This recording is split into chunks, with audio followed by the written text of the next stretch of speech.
What's up and welcome back. I'm John Stark from MakeTheMovieGuy.com, your favorite blind film critic. And today, we're going to talk about Brothers, the 2024. I know they're obviously we've used that title more than once before, so immediately I get why it's confusing, but this is the 2024 Brothers.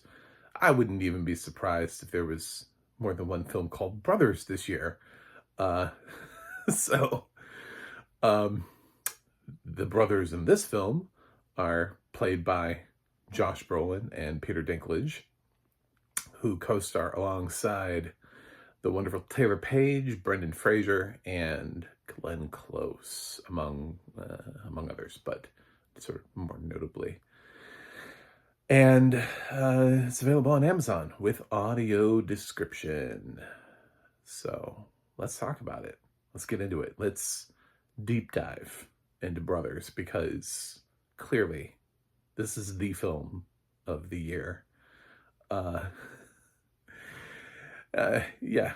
Anyway, I wish it was. I wish it was the film of the year. I like Peter Dinklage as an actor. I think he just takes what roles are given to him. It's like we all were like, wow, he's really great as Tyrion. And then after that, we just have no idea what to do with him as an actor. I would love to see him do, here's my pitch. This is my pitch. This is my Peter Dinklage pitch. To get him to an Oscar nomination he rightly deserves, instead of just throwing him to random shit like this. Sort of like what we did with Tragedy of Macbeth, where one of the Coens took Denzel Washington and was like, this is going to be excellent. Why don't we take somebody, let's say like Robert Eggers, for like a visionary take. He's already done something like The Northman, right? Which had vibes of what I'm about to say. What about Peter Dinklage as Hamlet? Directed by Robert Eggers. I think he does better with sort of that like stylized dialogue. And that was what we heard in Tyrion's, is he had sort of this elevated dialogue, into intelligent dialogue. And I would love to see what Peter Dinklage would do with Hamlet. And I think if you reshape it in a way by somebody like Robert Eggers, who, again, the Northman, this wouldn't even be that hard of a thing for him. But he's also tackling stuff like Nosferatu. So for him to take on Shakespeare, I think would be a bold choice. So there's my pitch for getting Peter Dinklage to an Oscar nomination. He apparently got pretty close with Cyrano, except for the Oscar campaign for that was completely botched. He's not going to get there with this film. Nobody cares about this film. Amazon doesn't care about this film. They're basically killing it. They're putting it in the same spot of The Burial from last year, which had at least a little bit of buzz. But then by putting it in October, it went nowhere. Jamie Foxx had some really interesting buzz. He had a really good year last year, actually, with buzzed about performances in both They Clone Tyrone and The Burial. And neither of them materialed into anything. So October was not the year for Amazon, which is funny because really all Amazon has right now is the Nickel Boys. They just didn't position themselves well. A lot of people are talking about whether or not they're going to bring back Challengers, because the Nickel Boys is such a niche movie that maybe we'll see a resurgence from Challengers as being their primary Oscar push if Nickel Boys doesn't really pop. It's shot in POV, first-person POV, so it may not hit with everybody. So, Brothers features, they're twins. Josh Brolin and Peter Dinklage are twins. We see them first as kids, and Dinklage basically narrates the whole thing. He talks about how they come from a family of career criminals. He's like, some people are families of, I don't know, lawyers or whatever. Some people are families of this. We were a family of criminals. So, and he's like safe cracking at a young age. And his brother, who Mook or something like that is his name. I don't even know. Every time I said his name, I was like, Listen, I'm not gonna go on IMDb and spell out this dude's name. It's a dumb name. I don't. It's probably short for something, but probably what it's short for is even dumber. So I can't even. Mook is Josh Brolin's character, um, and he's sort of a little bit. He's a little bit slower. He's not the brains of the operation. He's the brawn, and I think that happens so much with Peter Dinklage's roles, where he has to be the brains of the operation. I think it would have been funnier if he was the brawn of the operation. To me, that would have been a change up. If you want to do something interesting for once, instead of constantly putting Peter Dinklage in the, oh yes, I need this full-sized man to be my brawn, and I will be the, why can't he be, the brawn? Find a way to do it, shoot it in a way in which he's believably a badass with, like, I don't know, a baseball bat or something, or I've figured it out. You'll figure it out. You're the director. But it's just like, okay, well, this is predictable. And they grow up. Their mom leaves them after like a robbery of a bunch of emeralds, and leaves with this dude. And they're like, "Mom, why don't you take us with you?" And she's like, "Because I can't use you." I'm like, great. So they grow up and they just continue to create crimes, and you see sort of a flash of all these headlines, and eventually we get to the point where they've grown up. Dinklage is in jail, and somehow Brolin made it out. Although he's been in jail multiple times, he's, as of the movie, he's not in jail. He's trying to live like a regular life. He's dating Taylor Page, who seems far more intelligent than he is to be in this role. And Brolin is not playing an intelligent human being. There's a scene with him. He works at like a fast food restaurant, and that conversation was painful. It's almost like they're playing him like he's learning disabled. And then Taylor Page just can't pick up on that. It's very weird. He has a very like weird, he talking like, he's like, but I wanted to get promotion and I'm just like, oh my god, his brain broke. Like, they're selling you really hard on Josh Brolin being the not smart one here of the duo, and I don't know why he just can't be the kinder one. I don't know. There's got to be a better way to do this, but because Taylor Page just came into this film like, hey, I'm a regular person. Sure. What she used the phrase she uses, like, yeah, you know what, babe? We both went over the speed limit in our lives, but now we're just trying to, if my daughter does half the stuff, I think she wants to name her daughter Blueberry. Anyway, so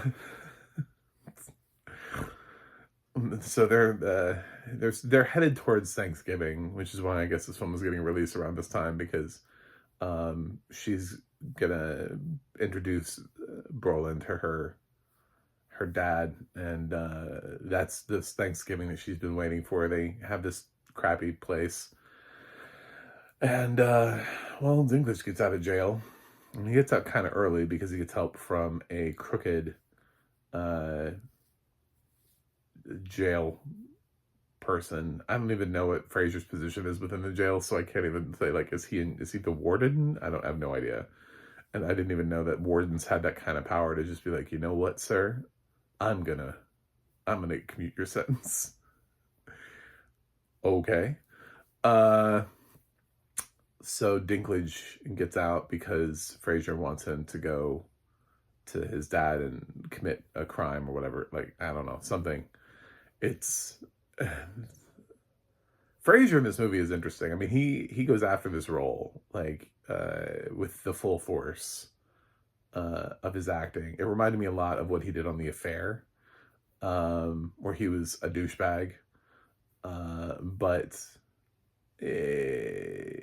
you're still sitting there thinking like, dude, we just gave you an Oscar. Now, to be fair, Brothers also feels like to be the kind of film that gets made and sits, and then eventually somebody's like, oh, well, I guess we'll release it on streaming. Like it goes around to one of those markets, and then somebody buys it, and they're like, oh, okay. So it wasn't really anything that surprised. And Glenn Close is in another film that didn't work again this year, following The Deliverance. So we can't give her good roles. But then again, after watching stuff like Summer Camp and The Fabulous Four, women of her age aren't getting offered good roles really anywhere. So it doesn't really seems to be pretty much on point. It's hard for, I don't know why we can't take these amazing actresses and actually find things for them to do. But we have some amazing actresses in the 60s and 70 year range, 80 even, with Jane Fonda. And I have no idea what they're doing. I have no idea why we're casting them in these things. Demi Moore is The Substance. She's like a year away from being offered like a film where she and four friends sneak off to Jamaica and have the time of their lives with four guys who, I don't know, Don Johnson and three other people probably. Just for fun. Yay. Like, that's her future. Everybody's like, oh my God, she's having a career resurgence with The Substance. Just wait. You just wait. She'll be in some dumb shit where she goes on a trip with a group of friends, and it'll be one of the worst movies of the year. So yeah, nothing here really worked or stood out to me, and none of it is so bad where I'm just like, oh my God. But none of it really works. It's all just kind of like, well, that was a film. Congratulations. You got from point A to point B. Dinklage is okay, but I mean, he's not really interesting. Brolin, it's hard to root this performance and also be like, well, he was also in Dune this year. So, it's also got that franchise behind him. I don't know, he was more engaging as Thanos.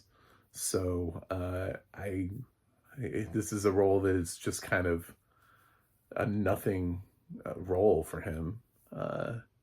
Honestly, the most engaging person was Taylor Page, but then the problem with her role is you look at Josh Brolin and you're like, he's written so poorly. It's like, what does she see in him? Like, what could she possibly see in him? Brendan Fraser is interesting, but I've seen this role before. He played a prison guard in The Affair with relatively the same aggression level that he's playing this role. So I don't know. It's just Glenn Close. This is not that far from Hillbilly Elegy. It's just like with less sort of like makeup and maybe tone down the accent a little bit. But I mean, she's still playing like, it's got vibes. So they're going to commit one last crime that'll set the score. As Peter Dinklage likes to use the term, how to unfuck your life. Well, how to do that would be to not watch the film. But anyway, not great. The audio description was fine though.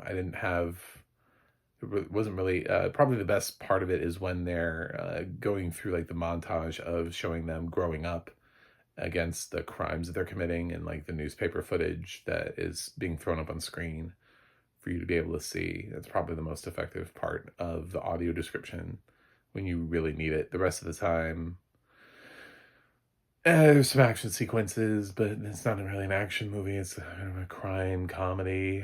I don't really have strong thoughts on Brothers. If you really want to watch a good film called Brothers, watch the one with Tobey Maguire, Jake Gyllenhaal, and Natalie Portman. That one was pretty solid. So, but don't watch this. Watch something else. I'm going to give Brothers a C-.